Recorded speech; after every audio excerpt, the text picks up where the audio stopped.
তারপরে আমাদের আরেকটি রোগ হয়, চোখ দিয়ে পানি পড়ে। দেখেন না মাঝে মধ্যে লোকজন আমার কাছে আসে, কি দেখেছেন, চোখে জ্বালা যন্ত্রণা হয়, কি হয়, চোখ দিয়ে পানি পড়ে, আছে না রোগ? এর চিকিৎসা কি? এ সম্পর্কে একটি হাদিস বর্ণিত হয়েছে সুনানে ইবনে মাজাহ, হাদিস নম্বর 3530, হাদিসটি সহিহ হাদিস।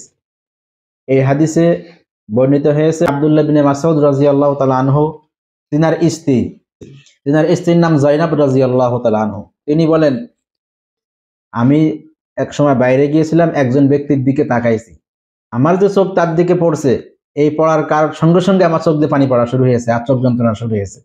তারপর থেকে এই পর্যন্ত আমার চোখ যন্ত্রণা করতেছে। যখন এই বৃদ্ধ মহিলার এই মন্ত্রগুলো পড়ে আমি ফু দিয়ে পানি চোখে নিই বা ফু দিই, তখন আমার চোখ যন্ত্রণা বন্ধ হয়ে যায়। আবার যখন এটা ঝাড়ফুঁক বন্ধ করি, তখন আবার যন্ত্রণা শুরু হয়। তখন আব্দুল্লাহ বিন মাসউদ রাদিয়াল্লাহু তাআলা বললেন যে এটা হলো শয়তানের মন্ত্র। এই শয়তানের মন্ত্র যখন তুমি পড়ো, তখন শয়তান তোমার রেহাই দেয়, আর যখন তুমি এটা পড়া বন্ধ করো, তখন শয়তান তোমার চোখে খোঁচায় খোঁচায় কি করে, যন্ত্রণা দেয়। সেজন্য তোমার জন্য উচিত হলো, তুমি যদি সেই কাজটি করতে, যে কাজটা রাসূলুল্লাহ সাল্লাল্লাহু আলাইহি ওয়াসাল্লাম করতেন, তাহলে তোমার জন্য বেশি উপকারী হতো এবং আরোগ্য লাভে বেশি সহায়ক হতো, সুস্থতা খুব দ্রুত হতো।